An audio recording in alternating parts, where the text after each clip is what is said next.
ओम शांति। आज की तारीख है 6 जनवरी 2022। बाप दादा के महावाक्य हैं, मीठे बच्चे देह अभिमान में आने से ही विक्रम बनते हैं, इसलिए प्रतिज्ञा करो और सब संग तोड़ एक संग जोड़ेंगे। प्रश्न है, कौन सा खेल नेचुरल है लेकिन मनुष्य उसे गॉडली एक्ट समझते हैं? उत्तर, ड्रामा में यह जो नेचुरल कैलेमिटीज़ आती हैं, विनाश के समय एक ही समुद्र की लहर में सब खंड टापू आदि खत्म हो जाते हैं, जिसका रिहर्सल अभी भी होता रहता है। यह सब नेचुरल खेल है। इसे मनुष्य गॉडली एक्ट कह देते हैं, परंतु बाबा कहते, मैं कोई डायरेक्शन नहीं देता हूँ, यह सब ड्रामा में नूंद है। गीत कौन आया मेरे मन के द्वारे। ओम शांति। कौन आया अर्थात किसकी याद आई? ऐसे नहीं कि आकर दिल में बैठ गया फिर तो सर्वव्यापी हो जाए। नहीं, कौन आया मेरी याद में? अकाल मूरत, जिसको काल खा ना सके। सिख लोगों के पास अकाल तख्त भी है, उनके पास अकाली लोग भी हैं।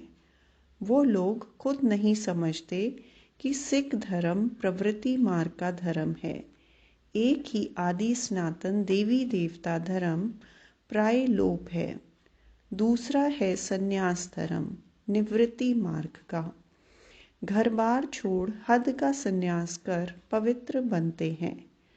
जंगल में तो ज़रूर पवित्र ही रहते होंगे। हर एक धर्म की रस्म रिवाज अलग है, शिक्षा भी अलग है। वह है निवृत्ति मार्ग का धर्म। उनको फॉलो करने वाले को भी घर बार छोड़ कफनी पहननी पड़े। फिर भल वो लोग कहते हैं, घर गृहस्थ में रहते भी ज्ञान पा सकते हो, परंतु वह कोई ज्ञान नहीं। न सन्यासी ऐसे करा सकते हैं।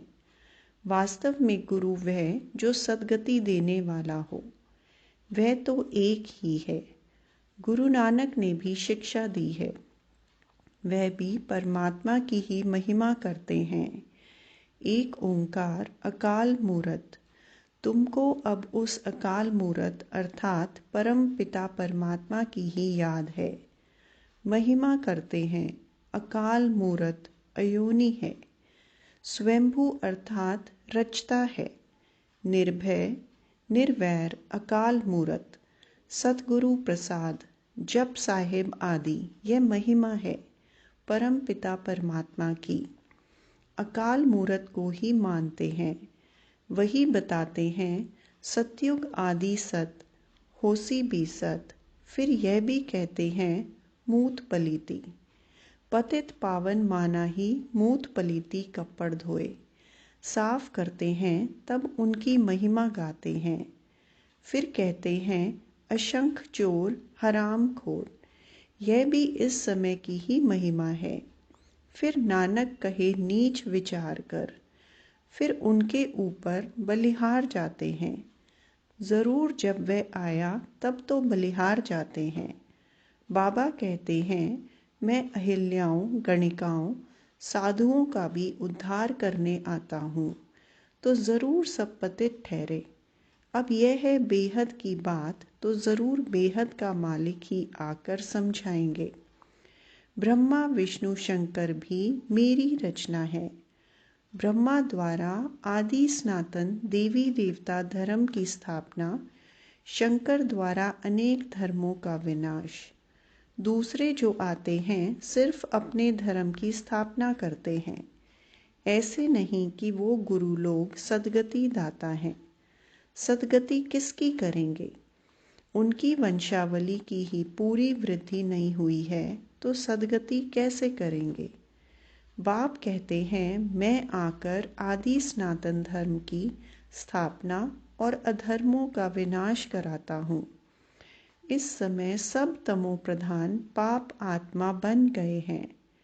मनुष्य जो इस बेहद ड्रामा के पाठधारी हैं, उन्हों को मालूम होना चाहिए कि सृष्टि चक्र कैसे फिरता है। बाप आकर हम बच्चों को त्रिकालदर्शी बनाते हैं।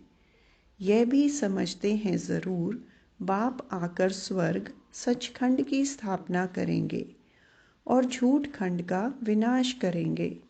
सचखंड की स्थापना करने वाला सच्चा ठहराना, यह सब बातें बाबा ही समझाते हैं। सभी तो धारण कर नहीं सकते क्योंकि देह अभिमान बहुत है। जितना देही अभिमानी होंगे अपने को आत्मा अशरीरी समझेंगे, बाबा को याद करेंगे तो धारणा होगी। देह अभिमानी को धारणा नहीं होगी। योग से ही आत्मा के पाप दग्ध होते हैं। दिन में तो देह अभिमान रहता है, तो देही अभिमानी बनने की प्रैक्टिस कब करनी चाहिए? बाप कहते हैं नींद को जीतने वाला बनो। बाप कितनी अच्छी पॉइंट्स समझाते हैं, परंतु कई ऐसे भी बच्चे हैं जो मुरली सुनते ही नहीं। पढ़ाई तो मुख्य है, कैसे भी करके मुरली पढ़नी चाहिए, परंतु ऐसे भी नहीं विकारों में गिरते रहें और मुरली मांगते रहें। जब तक गारंटी न करें मुरली नहीं भेजनी चाहिए। जो मुरली नहीं पढ़ते तो उनकी गति क्या होगी? अच्छे अच्छे बच्चे भी मुरली नहीं पढ़ते, नशा चढ़ जाता है। नहीं तो एक दिन भी मुरली मिस नहीं करनी चाहिए। धारणा नहीं होती है तो समझना चाहिए देह अभिमान है, वह ऊंच पद पा नहीं सकेंगे। बाबा अच्छी रीति समझाते हैं, बच्चों को भी समझाना पड़े। बाबा तो बाहर जा न सकें, बाबा बच्चों के आगे ही समझाते हैं। यह बड़ी मम्मा भी है गुप्त, शक्तियाँ बाहर जा सकती हैं। कॉन्फ्रेंस होती है, उसमें आदि सनातन देवी देवता धर्म का तो कोई प्रतिनिधि है नहीं। यह भी पॉइंट समझानी है।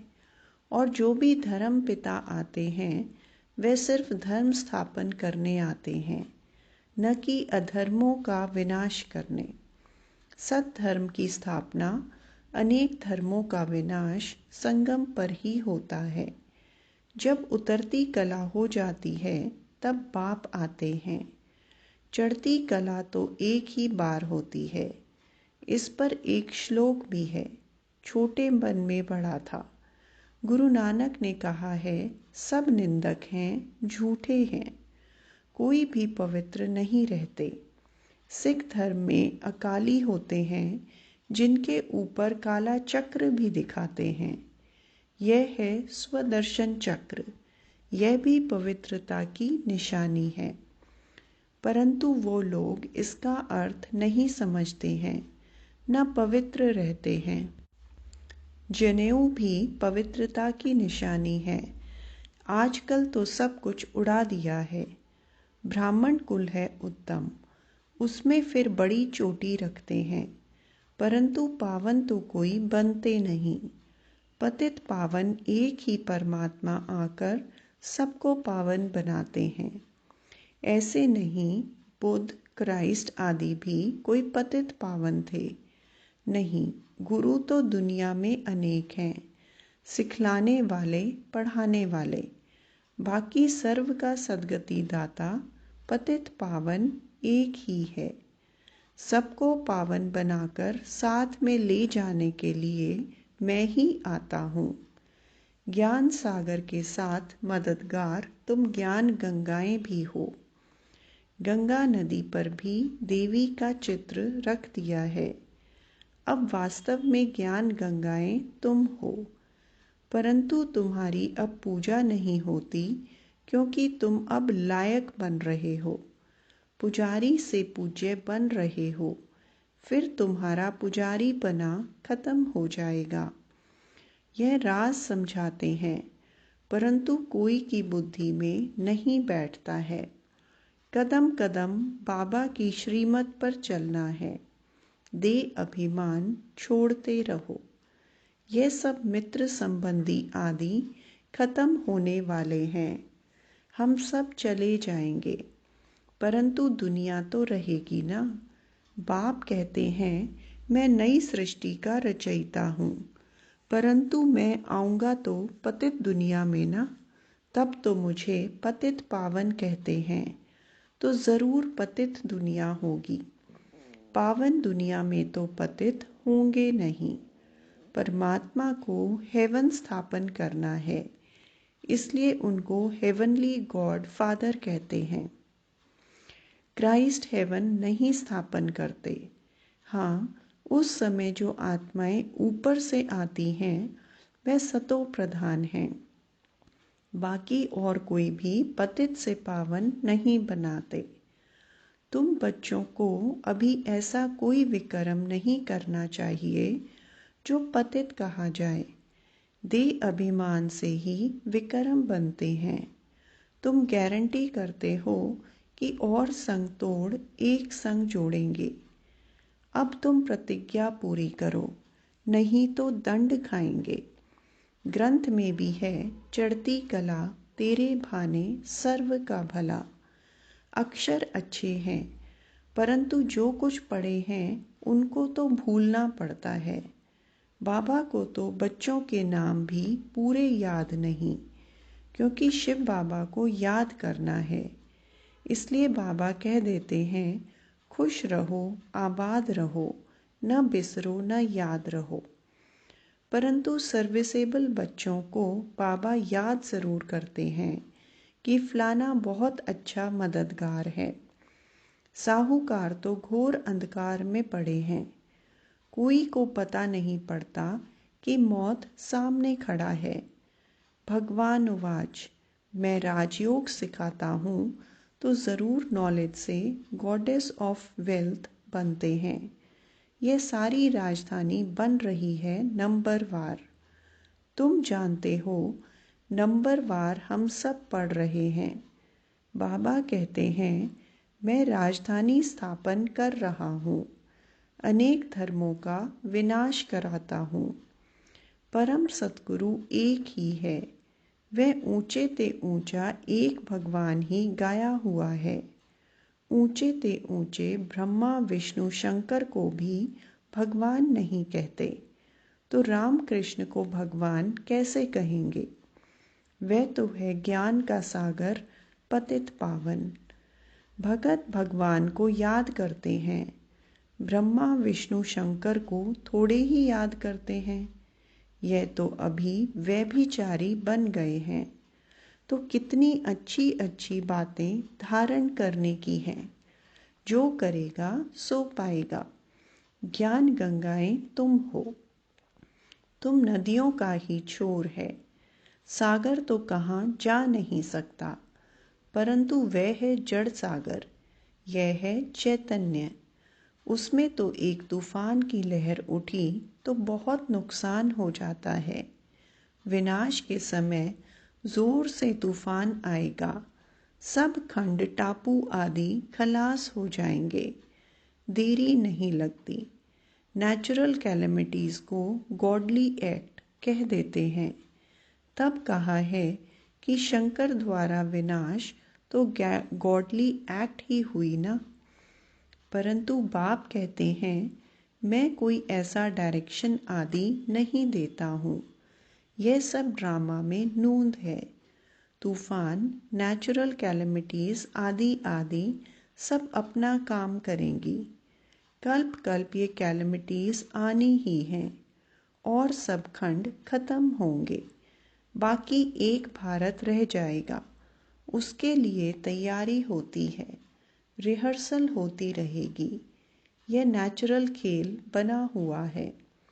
तुम शिव शक्तियाँ ही कहाँ पर जाकर समझा सकती हो कि तुम सब चाहते हो शांति स्थापन हो, परंतु तुम जानते हो शांति होती कहाँ है, सुख कहाँ होता है, दुख कहाँ है। यह सब समझने की बातें हैं। अभी दुख धाम है, यही भारत सुख धाम था। आदि सनातन देवी देवताओं का राज्य था। कलयुग है दुख धाम, इनका विनाश जरूर होना है। पहले अंत होकर फिर आदि होनी है। मध्य में है अनेक धर्म, सतयुग में एक धर्म था। यह ड्रामा का चक्र है। इसमें 4 मुख्य धर्म हैं। एक धर्म का टांग गुम है। देवता धर्म स्थापन करने वाला कौन है, यह बताओ। परम पिता परमात्मा ब्रह्मा द्वारा स्थापना कराते हैं। वास्तव में तुम भी प्रजापिता ब्रह्मा की औलाद हो, शिव की भी औलाद हो। ब्रह्मा की औलाद होने के कारण आपस में भाई बहन हो। तुम जानते हो हम उनके बने हैं।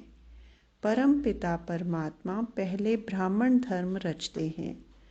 ब्राह्मण धर्म है चोटी और सब धर्म वाले बाद में आए हैं नंबरवार। आखिर में तुम्हारी प्रत्यक्षता होनी है ज़रूर। अच्छा, मीठे मीठे सिकिलदे बच्चों प्रति माता पिता बाप दादा का याद प्यार और गुड मॉर्निंग। रूहानी बाप की रूहानी बच्चों को नमस्ते। रूहानी बच्चों की रूहानी बाप दादा को याद प्यार, गुड मॉर्निंग और नमस्ते। धारणा के लिए मुख्य सार। पहला, ज्ञान की धारणा के लिए जितना हो सके देही अभिमानी रहना है। अशरीरी बनने का अभ्यास रात को जागकर करना है। दूसरा, कैसे भी करके मुरली रोज सुननी व पढ़नी है। एक दिन भी मिस नहीं करनी है। और संग तोड़ एक संग जोड़ने की प्रतिज्ञा करनी है। वरदान, बिंदु रूप में स्थित रह, उड़ती कला में उड़ने वाले डबल लाइट भव। सदा स्मृति में रखो कि हम बाप के नैनों के सितारे हैं। नैनों में सितारा अर्थात बिंदु ही समा सकता है। आँखों में देखने की विशेषता भी बिंदु की है। तो बिंदु रूप में रहना यही उड़ती कला में उड़ने का साधन है। बिंदु बन हर कर्म करो तो लाइट रहेंगे। कोई भी बोझ उठाने की आदत ना हो। मेरा के बजाय तेरा कहो तो डबल लाइट बन जाएंगे। स्व उन्नति व विश्व सेवा के कार्य का भी बोझ अनुभव नहीं होगा। स्लोगन, विश्व परिवर्तक वह है जो नेगेटिव को पॉजिटिव में परिवर्तन कर दे। अच्छा, ओम शांति।